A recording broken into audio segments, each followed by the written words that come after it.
Welkom terug by die groot ontbyt. Ons gesels vanmôre met Denise Fourie. Sy is 'n vernoot en welvaartbestuurder by PSG Wealth Silver Lakes in Pretoria. En ons praat vanmôre oor fondse wat soms goed vertoon, maar dat sekere beleggers dan nie daar die finansies sien nie. En dan wonder mense, hoe werk dit? Dan verstaan mense dit nie altyd nie. Goeiemôre Denise. Môre, dis lekker om weer by julle te kuier. Dis heerlik om jou by ons te hê. Denise, hoe is dit moontlik? Hoe kan 'n fonds so goed lyk? Hoe kan ek in die koerante sien, die markte is op, en dan sal my goed mos nou ook op wees, en die fonds se verslag is lekker, maar ek sien dit nie by my nie. So ek dink dit is belangrik dat jy moet verstaan wat 'n fonds feiteblaai vir jou wys en wat jy werklik ervaar kan twee verskillende goed wees. En die vraag, as jy nou vra hoekom dit gebeur, is mens moet verstaan dat die fonds is bloot 'n suiwer representasie wat die onderliggende bate gedoen het. So beleggers maak baie keer die fout om te sê, gee vir my, jy weet iemand praat dalk sê maar oor PSG Wealth se creator van die fund en dan wys dit dis uit die laaste jaar regtig goed gedoen, nou regtig goed gedoen. En dan is dit soos maar hoekom sien ek nie daai 18% byvoorbeeld nie. En dan moet jy verstaan eerstens, dis suiwer wat die fonds gedoen het. Jou persoonlike opbrengs neem goed in ag soos wanneer jy die geld ingevloei, maak jy inkomste onttrekkings uit jou belegging, dan sal weer uitvloeie.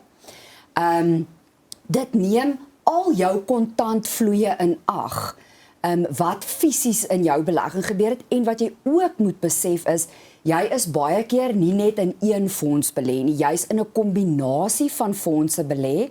En op die eind van die dag moet jy gaan kyk na jou hele samestelling se persoonlike opbrengs. So dit is gevaarlik om te sê die markte of die fonds het goed gedoen, maar dan is jou eie persoonlike representasie is nie heeltemal, dis nie 'n appel en 'n appel wat jy vergelyk met mekaar nie.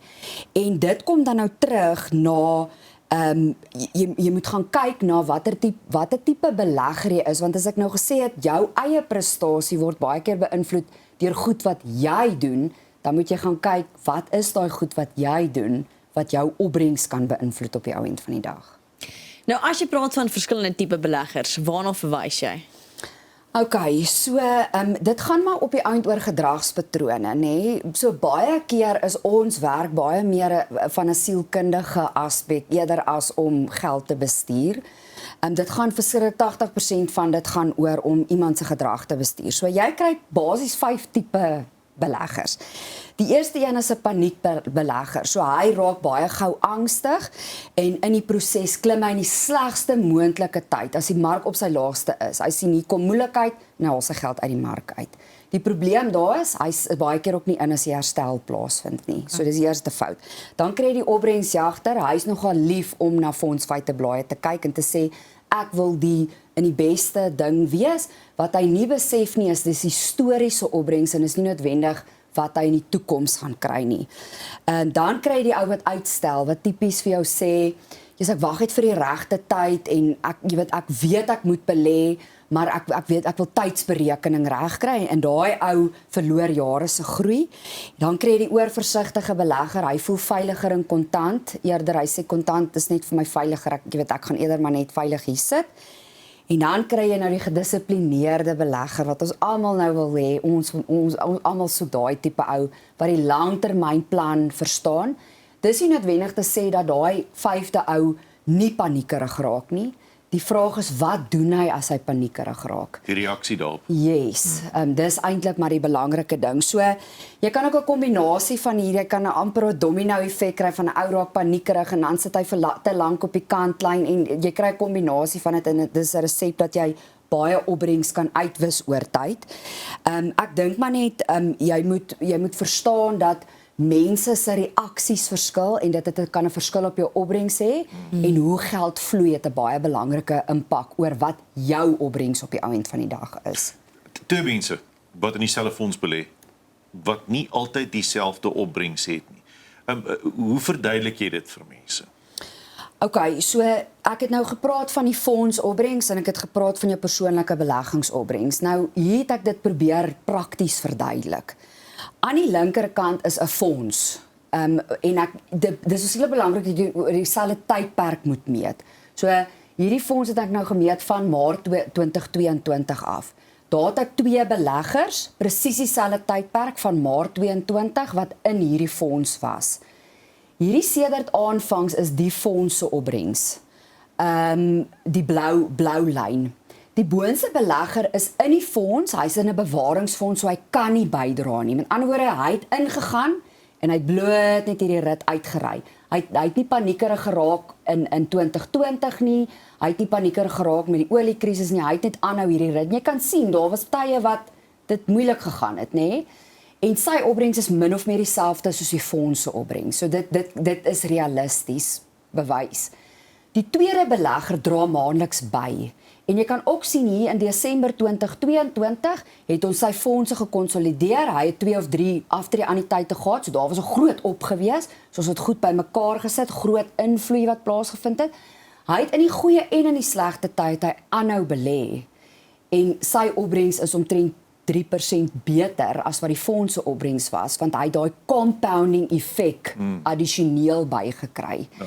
So dis hoe dit in realiteit werk. Ek dink die belangrike ding is, as jy voor jou adviseur sit, moet jy vra, gee vir my opbrengs. Moenie 'n fondsfeiteblad voor my sit nie. As jy 'n belegger is, moenie so staat maak op 'n fondsfeiteblad en dink dit gaan jou ervaring wees nie, want dit is nie die realiteit nie. So dit gaan op die einde van die dag oor die individu. Yes. Waar ek is en waar Pierre is en hoe ons belê gaan verskillend wees en die opbrengs gaan anders lyk. Niemand gaan nie dieselfde kry nie. Korrek, jy moet jou termyn en jou tydperk en jou beweging moet jy in ag neem. En dan ook wat in daai tydperk in die mark gebeur het en hoekom het jy dalk 'n slegte jaar ensovoorts gehad. Ja.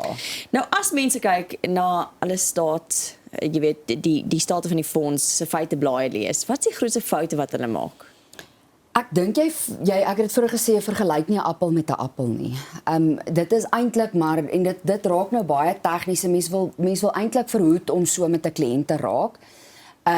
So hier's maar net nog 'n voorbeeld is 3 beleggers wat presies dieselfde ding gedoen het, maar op verskillende tye dit gedoen het. En as hierdie 3 ouens na hulle state gaan kyk, gaan hulle iets totaal en al anders ervaar. As hulle na 4 jaar langs die braaivleisvuur staan en hy sê, maar ek het R1000 en ek het ook R1000 en ek het ook R1000 bygesit, maar hoe is dit moontlik dat my opbrengs en jou opbrengs verskillend is? Ja. Dis omdat die kontantvloeie anders was.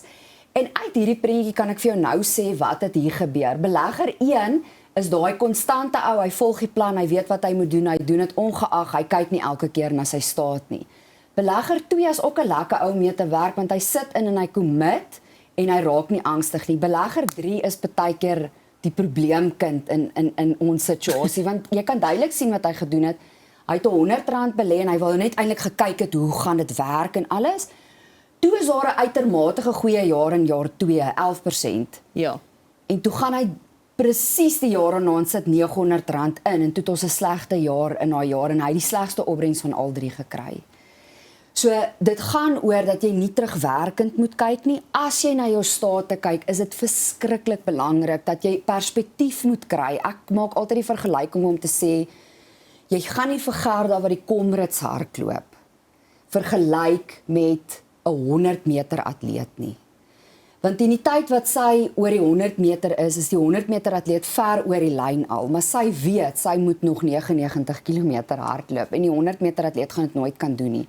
So jy moet gaan kyk in jou fonds, wat moet hy doen in 'n portefeulje en meet hom teen die regte goed. Vergelyk 'n appel met 'n appel. Dis eintlik waaroor dit gaan. Maar hoe weet jy jy's 'n appel? Dis te waar kwart. Hoe weet jy nou? Pierre, ons praat oor figure vandag. Hoe weet jy wat is figuur? Appelpeer figuur. Ja.